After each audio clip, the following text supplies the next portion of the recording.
بسم اللہ الرحمن الرحیم۔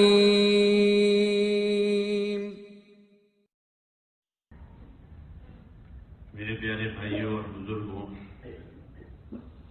اللہ تعالیٰ اپنے بندوں پر بہت مہربان ہے۔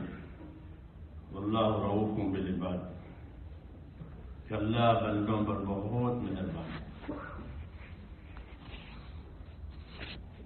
اس مہربانی کے تقاضے سے اللہ بندوں کو ڈراتے ہیں کہ ہم سے ڈرو تاکہ ہماری پکڑ میں نہ ہو۔ وَيُحَذِّرُكُمُ اللَّهُ نَفْسَهُ وَاللَّهُ رَءُوفٌ بِالْعِبَادِ، کہ اللہ سے ڈرتے رہو۔ اللہ سے ڈرنے کا کیا مطلب ہے؟ اللہ سے ڈرنے کا مطلب یہ ہے کہ اس کی نافرمانی نہ ہو اور اس کی اطاعت اور تابعداری ہو۔ یہ ڈرنے کا مطلب ہے۔ یہی اصل ہے کہ زندگی اللہ کے حکموں کے ساتھ اور رسول صلی اللہ علیہ وسلم کے طریقوں کے ساتھ اور حسن معاشرت کے ساتھ گزرے۔ یہ بڑا جز ہے حسن معاشرت۔ حسن معاشرت کا مطلب یہ ہے کہ آپس کے تعلقات بہتر ہو، ہر آدمی کا درجہ پہچانا جائے اور اس کے مطابق اس کے ساتھ برتاؤ کیا جائے۔ انزل الناس منازلہم، یہ حسن معاشرت کہلاتی ہے کہ آپس کے تعلقات بہتر ہوں، ایک دوسرے کی قدر ہو، ایک دوسرے کی قدر ہو، ایک دوسرے کے ساتھ اچھا گمان ہو، خوبیاں دیکھی جائے۔ مولانا الیاس رحمۃ اللہ علیہ فرماتے تھے کہ ہماری محنت میں خوبیوں کا لین دین ہے۔ ایک دوسرے کی خوبی دیکھو، ان میں یہ خوبی ہے، ان میں یہ خوبی ہے، ان میں یہ خوبی ہے۔ خوبی دیکھنے کی عادت، آدمی کے نفس میں یہ خرابی ہے کہ وہ اپنی خوبی دیکھتا ہے۔ ہاں، اور یہ بات اچھی نہیں ہے، خطرناک بات ہے۔ فلا تزکوا انفسکم هو اعلم بمن اتقى، اپنے آپ کو پاکیزہ مقدس نہ بتاؤ، اللہ جانتا ہے کون پرہیزگار ہے۔ جی ہاں، تو آدمی کا نفس اپنی خوبی دیکھتا ہے۔ شیطان نے اللہ کے سامنے کہا تھا کہ میں آدم سے بہتر ہوں۔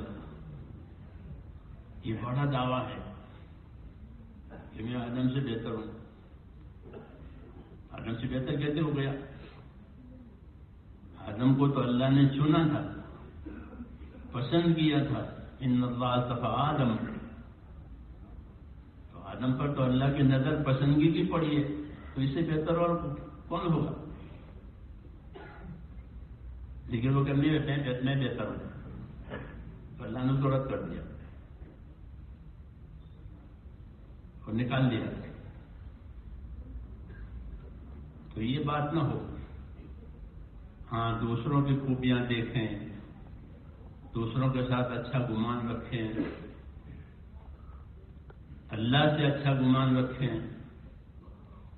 دین کے کام کرنے والوں کو اپنے اللہ سے اچھا گمان رکھنا چاہیے کہ اللہ ہماری مدد کرے گا، اللہ ہمیں اپنی محنتوں میں کامیاب کرے گا، اللہ ہمیں ہدایت کا ذریعہ بناوے گا، اللہ ہماری دعائیں قبول کرے گا۔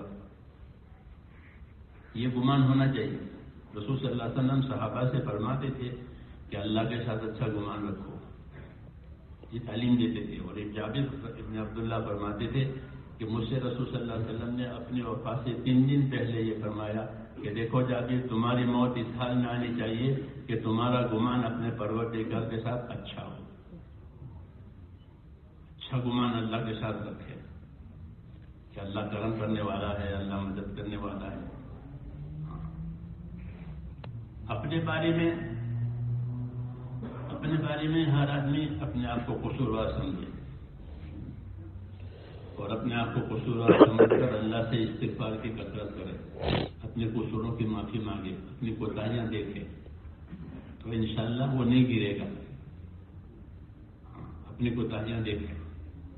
نبیوں کے ہاں اللہ کی اطاعت کے ساتھ استغفار ہے، معصیت کے ساتھ نہیں۔ گنہگار جو ہوتا ہے وہ تو توبہ کرتا ہے، اور جو اللہ کا اطاعت کرنے والا بندہ ہوتا ہے وہ اطاعت کے ساتھ استغفار کرتا ہے. وباللیل ہم یستغفرون وبالاسحار ہم یستغفرون، کہ اللہ کے نیک بندے پچھلی رات کو استغفار کرتے ہیں. تو پچھلی رات کو انہوں نے چوریاں کی تھی، عبادتیں کی تھی، اب عبادت کے ساتھ پھر استغفار جوڑا ہے کہ ہم نے کیا ہے پھر بھی کچھ کمی کسر ہمارے اندر ہو سکتی ہے، اس لیے معافی مانگیں. تو نبیوں کا یہ طریقہ کہ وہ کام بھی کریں استغفار کریں. جیسے اپنے گشت میں سے واپس آئے استغفار کرو، دعوت دینے گئے تھے، گناہ کرنے نہیں گئے تھے، تب بھی استغفار کرو.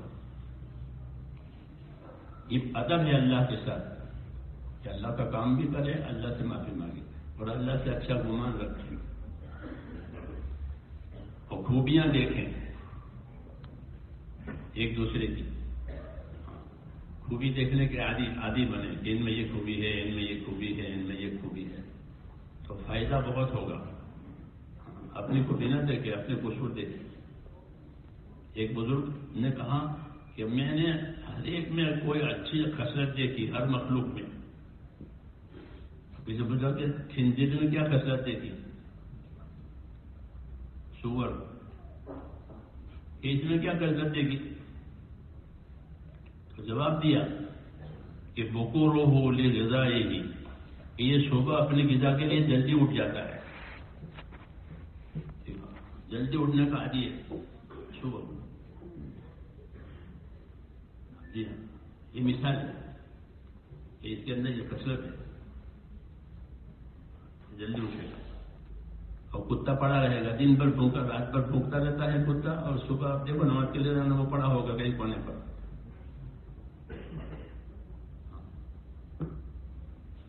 تو یہ ایک مثال ہے کہ ہماری دعوت میں حسن معاشرت یہی ہے کہ دوسروں کے ساتھ اچھا سلوک اور دوسروں کے ساتھ اچھا گمان، اپنے ساتھیوں کی قدر کرنا، اپنے ساتھیوں کو نبھانا، ٹوٹنے نہیں دینا، ان کو نبھاؤ. جیسے حضور صلی اللہ علیہ وسلم منافق کو نبھاتے تھے.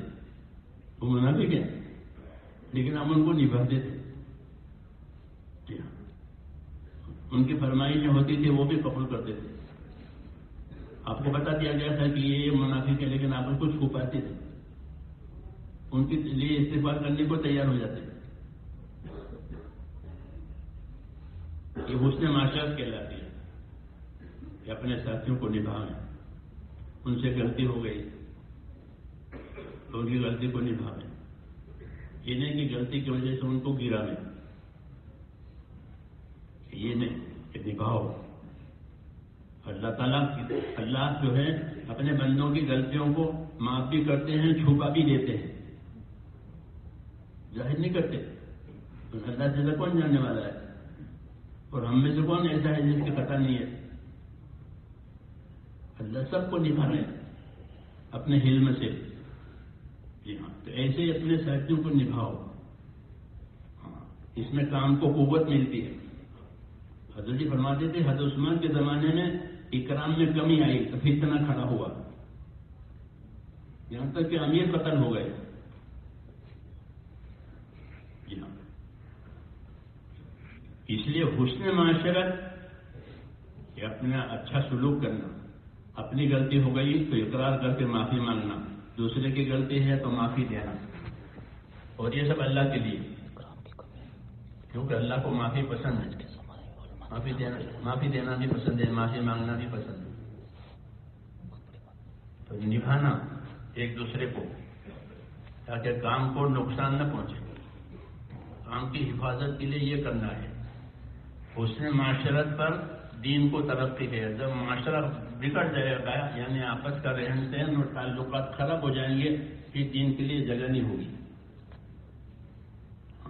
دین معاشرت پر قائم ہوتا ہے، حکومتوں سے دین قائم نہیں ہوتا، معاشرت سے قائم ہوتا ہے. ایک دوسرے کے حقوق، ایک دوسرے پر احسان کرنا، ایک دوسرے کی قدر کرنا، یہ ضروری ہے. اس کو معمولی نہ سمجھیں، بلکہ یہ بہت اونچی بات ہے. نبوت کی یہی شان ہے کہ حضور صلی اللہ علیہ وسلم اپنے ساتھیوں کو نبھا لیتے تھے. ان کی غلطیوں سے درگزر کرتے تھے، وہ استغفار کرانے کے لیے آئے تو ان کے لیے مغفرت کی دعا بھی کر دیتے تھے اور صبر کرتے تھے ان کی بے ایمانیوں پر، کیوں؟ تاکہ کام کو نقصان نہ ہو۔ بعض مرتبہ بڑی غلطی ہو جاتی تھی کسی شخص سے، تو حضرت عمر جیسے آدمی کہتا ہے یا رسول اللہ اس کو قتل کریں، نہیں اسے نہیں قتل کرنا ہے۔ لوگ یہ کہیں گے کہ محمد اپنے آدمیوں کو مرواتا ہے، محمد اپنے آدمیوں کو قتل کرواتا ہے، یہ بدنامی آئے گی، یہ نہیں کرانا ہے۔ اس لیے دعوت تو حسن معاشرت پر ہی قائم ہوگی۔ بیویوں کے ساتھ بھی حسن معاشرت کا حکم ہے کہ اپنی بیویوں کے ساتھ اچھا سلوک رکھو، وعاشروہن بالمعروف، کہ اپنی بیویوں کے ساتھ بھی اچھا معاملہ رکھو، حسن معاشرت، کہ ان کے ساتھ تمہارا رہن سہن اچھا ہو، درگزر کا ہو، صبر کا ہو۔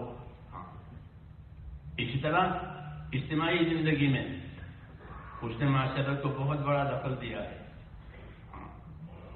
اس کی وجہ سے خوبی آتی ہے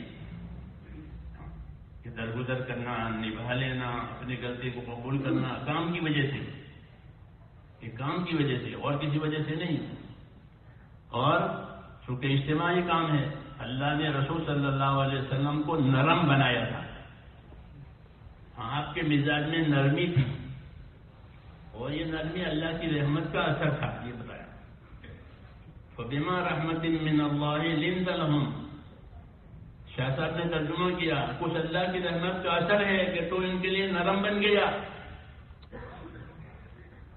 ہاں یہ ترجمہ کیا، کچھ اللہ کی رحمت کا اثر ہے، تو اللہ کی رحمت کا اثر یہ ہوتا ہے کہ آدمی نرم ہو جائے، نرم بنو، برداشت کرنے والے بنو۔ یہ نبیوں کا طریقہ ہے، وہ برداشت کرتے تھے، نرم بنتے تھے، دشمنوں کے لیے بھی نرم، کہ دشمن کے ساتھ دشمنی کرنے میں بھی نرمی، یہ نہیں کہ دشمن ہے تو دشمنی کرنی ہے، کہ نہیں دشمنی کرنے میں آگے نہ بڑھو، حد پر رہو، دشمنوں کے ساتھ جو دین کے دشمن ہیں، تو اپنے اندر نرمی پیدا کرنا، کہ نرمی سے جو خیر آئے گی وہ گرمی سے نہیں آئے گی، حدیثوں میں ہے، نرمی برتنے سے جو خیر آئے گی وہ گرم ہونے سے اور سخت ہونے سے نہیں آئے گی۔ جس چیز میں اللہ نے نرمی پیدا کر دی اس میں خیر آئے گی، جس میں سختی ہوئی اس کی خیر ختم ہو گئی۔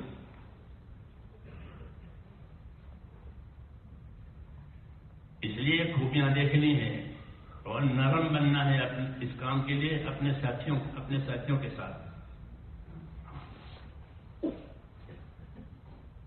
عائشہ صدیقہ نے ایک مرتبہ وہ یہودی نے حضور صلی اللہ علیہ وسلم کو سلام کیا تو کچھ ایسی اسپیس والا سلام، اور سلام کے بجائے السلام کہا، آپ کو سلام کیا یہودی نے، السلام علیکم، السلام کے معنی موت،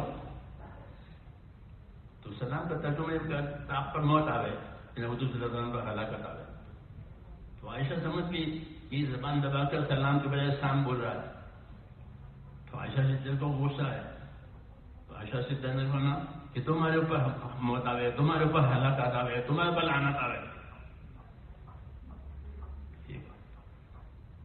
حضور نے فرمایا عائشہ ایسا نہ کہو، علیک برزق یا عائش، اے عائشہ نرمی برتو، یا رسول اللہ آپ نے سنا نہیں ہے وہ آپ کو کیا کہہ رہے ہیں آپ پر موت آ گئے، تو فرمایا میں نے بھی ان کو کہہ دیا ہے کہ وعلیکم، کافر کے سلام کے جواب میں وعلیکم ہے، تو اس والے کو مطلب یہ کہ جو اس نے ہم پر ڈالا وہ اس پر جائے، تو میری تو اللہ کے یہاں قبول ہوگی، اس کی قبول نہیں ہوگی، اس کی کہنے سے مجھ پر موت آئے، لیکن جو میں کہوں گا وہ قبول ہوگا اللہ کے دربار سے۔ اس لیے سختی کرنے کی ضرورت نہیں ہے، کہ نرم، حضور صلی اللہ علیہ وسلم کا مزاج ہے نرم، اور نرم کی وجہ سے لوگ آپ کے دائیں بائیں چلتے ہی رہتے تھے، وہ ملتے ہی رہتے تھے، اور جو آپ کے پاس آ جاتا تو شروع میں تو اس کو گھبراہٹ ہوتی، ذرا ڈرتا ہو، لیکن جب آپ سے ملتا تو پھر آپ سے محبت کرتا تھا اور آپ کو چھوڑنے کو ہی نہیں دیتا تھا۔ خالتا ہو حق ہو، آپ سے ذرا سا آپ سے ملنا جلنا ہوگا کہ اس کو آپ سے محبت ہوگی، کیوں کہ آپ نرم تھے. نرمی کے بغیر حسن معاشرت نہیں آئے گی. ضد اگر مزاج میں ضد آئی ہے کسی کام میں تو ضد کی وجہ سے آدمی محروم ہوگا. اللہ کو کسی کی ضد پسند نہیں ہے. وخاب کل جبار عنید، کہ ہر ضدی جو سختی کے ساتھ اپنی ضد پر ہے وہ محروم ہے. ہمارے ہاں ضد نہیں ہے. اگر غلطی ہے میری تو میں مان لوں گا. ساتھی کی غلطی ہے تو اس کو نصیحت کرے تاکہ وہ بھی اپنی غلطی پر نہ رہے، موقع دیکھ کر کے اس طرح معاملہ صاف ہو جائے. ضد ہمارا کام نہیں ہے. جتنے ضدی آئے سب ابو جہل ضدی تھا، اس کو کچھ نہیں ملا. اس کی ضد مشہور تھی. وہ کہتے تھے کہ میں جانتا ہوں. مغیرہ بن شعبہ سے ایک دن کہنے لگا کہ میں جانتا ہوں. حضور صلی اللہ علیہ وسلم گزرے وہاں سے، تو جب حضور گزرتے تھے اس کو دعوت دیتے تھے. تو کہتا تھا ابھی ہم سے آپ مایوس نہیں ہوئے ہیں؟ حضور سے کہتا تھا ابھی آپ کو امید ہے میرے اسلام یعنی میری ضد دیکھ رہے ہیں، میرا عنایت دیکھ رہے ہیں، پھر بھی آپ مایوس نہیں ہیں؟ پھر جب آپ حضور صلی اللہ علیہ وسلم وہاں سے روانہ ہوئے تو مغیرہ بن شعبہ سے میں نے کہا کہ میں جانتا ہوں کہ شہید تو انہیں کا ہے، لیکن کرنے نہیں دینا ہے. کہ شہید تو انہیں کا ہے مگر ہم کرنے نہیں دیں گے. تو یہ سب ہے کہ ابو جہل کی چلے گی کہ اللہ کی چلے گی؟ کس کی چلے گی؟ جو کہ کرنے نہیں دیں گے تو ان کی چلے گی، تو اللہ کی چلے گی. زمین آسمان میں اللہ کا امر ہے. تو اس صفت کی وجہ سے وہ محروم ہوا. ورنہ حضور نے دعا مانگی تھی کہ اللہ یا ابو جہل یا عمر ان دونوں کے ذریعے سے اسلام کو قوت پہنچا. تو ابو جہل کے حصے حضرت عمر کے حصے میں دعا گئی، اس کے حصے میں جیت رہی، وہ محروم ہوا. سمجھ میں آئی نا بات؟ اس لیے یہ ضروری ہے کہ نرمی ہو اور حق پر تو مضبوط رہیں. اپنی رائے پر اپنے نفس کی بات پر نہ اڑیں. حق پر تو مضبوط رہنا چاہیے کہ یہ چیز حق ہے کہ ہم اس پر ہیں. زمانے کے حالات اس کو حق سے نہ ہٹائے. اس کو صلابت کہتے ہیں. صلابت علی الحق، کہ حق پر مضبوطی سے رہے. جیسے صحابہ کہ حق پر مضبوطی سے رہے. چاہے سینے پر پتھر بھی رکھ دیا تو بھی کہتا ہے اللہ تو ایک ہی ہے. یہ صلابت علی الحق ہے. دین پر مضبوط، اپنی رائے پر اپنی طبیعت کے تقاضے پر مضبوط ہونا یہ کچھ نہیں ہے. دین ہے جو ہر تکلیف کو برداشت کریں گے. یہ تو عظیمت ہے، تو یہ الگ ہے. اس لیے حسن معاشرت کہ آپس کے تعلقات اچھے ہوں، ایک دوسرے کی خوبی دیکھیں. اور یہ حیات الصحابہ میں لکھا ہے کہ ایک دوسرے کے لیے دعا مانگے. ساتھی ایک دوسرے کے لیے دعا مانگے. جس طرح اپنے بچوں کے لیے دعا مانگتے ہیں، اپنی راحت تندرستی کے لیے دعا مانگتے ہیں، کہ اپنے ساتھیوں کے لیے دعا مانگے. رسول صلی اللہ علیہ وسلم اپنے ساتھیوں کے لیے دعا مانگتے تھے. ہم اپنے ساتھیوں کے لیے دعا مانگے، ان کی ترقی کے لیے دعا مانگے، ان کی ہر خیر ان کے لیے اللہ مقدر فرما دے، یہ دعا مانگے. اور ان کی خوبیاں دیکھیں. حضور صلی اللہ علیہ وسلم اپنے ساتھیوں کے مناقب بیان کرتے تو خوبیاں بیان کرتے کہ میرے ساتھ فلاں ایسا ہے، فلاں ایسا ہے، فلاں ایسا ہے. ان کی خوبیاں بیان کرتے کہ تمام لکھی ہوئی. کیونکہ ہے یہ کام خوبیاں پیدا کرنے کا، صفات پیدا کرنے کا. تو اس کے لیے مزاجوں میں نرمی اور ایک دوسرے کی خوبی دیکھنا، ایک دوسرے کے لیے دعا مانگنا، ایک دوسرے کی ترقی سوچنا تاکہ کام ترقی کرے. ہمارے ساتھی ترقی کریں گے تو کام ترقی کرے گا، ساتھی گریں گے تو کام بھی گرے گا. کیوں کہ انہیں پر کام ہے. اس لیے حضور صلی اللہ علیہ وسلم نے اچھی معاشرت پھیلائی، یعنی آپس کا رہن سہن اچھا کر دیا. کیسا اچھا کر دیا کہ انصاف والا، احسان والا، ایثار والا. یہ آپ کی معاشرت میں آئی بات کہ انصاف سے رہو. جو اپنے لیے پسند کرو وہ دوسروں کے لیے پسند کرو، جو اپنے لیے ناپسند کرو وہ دوسروں کے لیے ناپسند کرو. اس کو انصاف کہتے ہیں. تو معاشرت کی بنیاد ہے یہ. اور احسان کرو کہ میری ذات سے دوسروں کو نفع ہو، یہ احسان. اور ایثار اس سے بھی آگے ہے. ایثار کا مطلب یہ ہے کہ میں اپنی حاجت نہیں دیکھوں گا، دوسروں کی حاجت دیکھوں گا. چاہے میری حاجت پوری ہو نا، لیکن دوسروں کی پوری ہو. اس کو ایثار کہتے ہیں. حضور صلی اللہ علیہ وسلم کی معاشرت میں انصاف تھا، احسان تھا، ایثار تھا، اور کیا تھا کہ سادگی تھی معاشرت میں. رہن سہن، ہمارا رہن سہن سادہ. کوئی بھی ہم سے ملنے کے لیے آئے، ٹھیک ہے، سادہ. ہمارے حضرت جی فرماتے تھے کہ حضور صلی اللہ علیہ وسلم کی معاشرت میں اور آپ کے رہن سہن میں سادگی اور حیا ہے. غیروں کے رہن سہن میں بے حیائی اور اسراف ہے. فضول خرچیاں ہیں، مال برباد کرتے ہیں. ہمارے ہاں سادگی ہے اور حیا ہے اور شرم ہے، اور برتاؤ میں انصاف، احسان، ایثار، یہ ہماری معاشرت میں ہے. اس محنت کے ذریعے سے اپنے اندر تبدیلی آنی چاہیے. خالی 5 کام 6 نمبر اور چلہ اور 4 مہینہ ایسا ہوا اور تبدیلی نہیں آئی تو یہ رسم ہے. مولانا یوسف صاحب فرما رہے تھے ایک دن کہ جس کی زندگی نہیں بدلے گی اللہ اسے کام نہیں لیں گے. جس کی زندگی بدلے گی اللہ اس سے کام لیں گے. اس لیے اس کام کے ساتھ ہماری زندگی بدلنی ہے. آخرت والے بنے، اخلاق والے بنے، حسن معاشرت، اچھے برتاؤ کرنے والے بنے، معافی مانگنے والے بنے، توبہ کرنے والے بنے. یہ جس کی زندگی بدلے گی اللہ اسے کام لیں گے. جو اوزار اچھا کرتا ہے، چلتا ہے، اسی کو استعمال میں لیتے ہیں، اور جو اوزار کند ہو گیا، جو چھری کند ہو گئی، وہ اسے استعمال نہیں کرتے. یہ کام نہیں کرے گی. ایسے اس سے اپنے بارے میں ہر ساتھی فکر مند ہو کہ میری حالت بدل جائے، میرا رجوع اللہ کی طرف صحیح ہو جائے. یہ اللہ سے مانگے کہ میرا رجوع اللہ کی طرف صحیح ہو جائے، میرا برتاؤ اللہ کے بندوں کے ساتھ اچھا ہو جائے. کیونکہ ہماری یہ محنت جو ہے وہ پانی پہنچانے والی محنت ہے. زمین کو پانی پہنچتا ہے تو ہر چیز اگتی ہے. سب سے بڑی مدد ہے یہ پانی پہنچنا، حیات کا ذریعہ ہے. یہ بنیادی محنت ہے ہماری کہ جتنی خیر ہے وہ اس محنت سے زندہ ہوگی. جتنی خیر ہے، کیونکہ یہ بنیادی ہے. جب پانی پہنچے تو پانی پہنچانے میں کوئی شور نہیں ہوتا ہے کہ زمیندار زمین کو پانی دیتا ہے.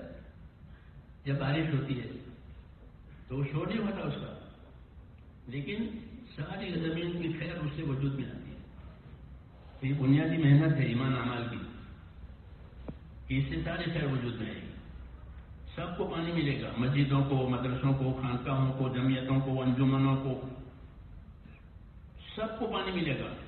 یعنی سب میں دیندار لوگ جائیں گے، اس سے پانی ملے گا. کیونکہ یہاں سے دینداری ملے گی، پھر وہ اپنی جگہ جائیں گے تو یہاں تک کہ وہ جیسے پڑھے لکھے لوگ جو اپنی ڈیوٹیوں پر جاتے ہیں اور وہ دیندار ہوتے ہیں، ایماندار ہوتے ہیں، تو اپنی ایمانداری کے ساتھ اپنی ڈیوٹی پر ہوتے ہیں، تو ان کو بھی فائدہ ہوتا ہے، ان کو اعتماد پیدا ہوتا ہے کہ یہ غلط نہیں کرے گا. اس لیے یہ محنت بنیادی ہے، اس سے خیر پھیلے گی. اس لیے ہمارا برتاؤ سب کے ساتھ خیر ہو. دوسری جماعتیں جو دنیا میں کام کرتی ہے دین کا، ہم ان کے بارے میں بھی اچھا گمان رکھیں اور ان کے مددگار بنے. میں نے پہلے بھی کہا تھا جب یہاں آئے تھے ایک مرتبہ ساؤتھ افریقہ والوں سے، میں نے کہا تمہارا جو ملک ہے ماشاءاللہ وہ ایک پھلدار درخت کی طرح ہے. ساؤتھ افریقہ اللہ نے ان کو مال بھی دیا ہے، دین بھی دیا ہے، تو لوگ آتے ہیں ان کے پاس، ہر لائن کے لوگ آتے ہیں، جماعت جمعیت ہر لائن کے لوگ آئیں گے. تو کیا کرنا چاہیے کہ جس لائن کے بھی لوگ آئیں آپ ان کی قدر کرو اور اپنے کام کو مقصد بناؤ. ان کی قدر کرو اور اپنے کام کو مقصد. میں نے کہا دیکھو اس کی مثال ہے جیسے تمام انبیاء دنیا میں آئے، ہمارا ایمان تمام نبیوں پر ہے کہ سب نبی سچے اللہ کے، ان کی دعوت، ان کا دین سچا، یہ ہمارا ایمان ہے. آمنت باللہ و ملائکتہ و کتبہ و رسلہ، ایمان لایا میں اللہ پر، اس کی کتابوں پر، فرشتوں پر، اس کے تمام رسولوں پر. تو ہمارا ایمان تمام رسولوں پر ہے، یعنی ہم تمام انبیاء کو حق سمجھتے ہیں اور اتباع اپنے نبی کا کرتے ہیں. ایسے ہی تمام جماعتوں کو جو دینی جماعتیں ہیں وہ دینی خدمتیں کرتی ہیں ہمارا برتاؤ ان کے ساتھ تعاون کا ہو، اچھا ہو، اپنی طاقت کے مطابق اگر ان کو مدد کی ضرورت ہے تو ان کی مدد بھی کریں گے، اور اپنے کام کو مقصد بنا کر رہیں گے۔ اس طرح کیا ہوگا کہ آپس میں تعاون ملے گا، وہ ہمارا تعاون کریں گے، وہ ہماری تعریف کریں گے، وہ ہمارے راستے کھولیں گے، اور اگر خدا نہ خاصا ہمارا برتاؤ ان کے ساتھ ایسا ہوا تو وہ بھی پھر کترائیں گے، تو رکھنا پڑے گا، ہاں قصور پڑے گا اندر۔ اس لیے یہ طریقہ ہے کہ جو بات حق ہے، خیر کے بہت راستے ہیں، مختلف راستوں سے لوگ خیر کا کام کرتے ہیں، ہم ان کے معاون ہیں، ہم ان کے مددگار ہیں، ہم ان کے لیے دعا گو ہیں، اپنے کام کو کام اور مقصد بنا کر کریں گے۔ اس سے اجتماعیت اور حسن سلوک پیدا ہوگا، اچھا سلوک سب کے ساتھ پیدا ہوگا۔ یہ بھی اس دعوت میں ہے، اقرار مسلم میں، اس لیے اقرار مسلم کا نفر رکھا گیا۔ اقرار مسلم کا رخ بندوں کی طرف ہے، اور کلمہ اور اصلاح جو خدا کی طرف ہے، جی ہاں، یہ خدا کی طرف، کلمہ نماز اصلاح یہ خدا کی طرف ہے، اور اکرام جو ہے وہ بندوں کی طرف، کہ ہر ایک کو جانو اور ہر ایک کا حق سمجھو۔ جانوروں کے بھی حق حضور نے بتائے، جی ہاں، جانور پالتے ہیں لوگ، کہ ان کا حق ادا کرو، ہدایت دی تھی۔ تو ہمارا یہ کام جو ہے حسن سلوک پر ہے۔ اللہ سے مانگے کہ اللہ تعالیٰ ہمارے درمیان میں حسن سلوک پیدا کرے، اللہ امت کے درمیان میں محبت پیدا کرے، ان کے حالات اچھے پیدا کرے، اس کی دعائیں مانگے اللہ تعالیٰ سے، کیونکہ اس سے کام کو طاقت ملے گی۔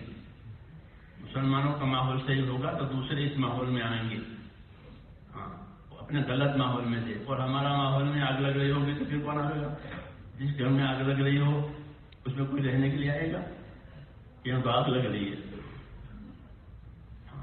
اور اگر یہاں ٹھنڈک ہے تو جانور کیا آئے گا؟ آدمی تو کیا، جانور کیا آئے گا؟ ٹھنڈ ہے۔ اس لیے حضور صلی اللہ علیہ وسلم نے ماحول بنایا، معاشرہ بنایا، ایمان والا، اخلاق والا، اخلاص والا، تاکہ ہر کوئی آئے، ہر ایک کے لیے جگہ ہے، انزل الناس منازلہم، ہر ایک کو اس کے درجے کے مطابق معاملہ کرو۔ یہ ہمارا کام ہے، اس سے ہمارے کام کو تقویت ملے گی، اور یہ بڑی عبادت ہے، بڑی عبادت، آپس کا اچھا سلوک، یہ بڑی عبادت ہے، اس کو معمولی نہ سمجھے، ہاں یہ بڑی عبادت ہے، وہ بڑی خیر کا ذریعہ ہوتا ہے۔ اللہ تعالیٰ ہمیں اس کی توفیق عطا فرمائے۔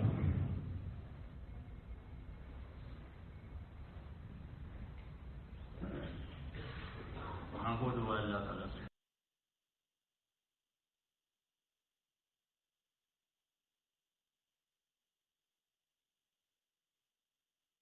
ہاں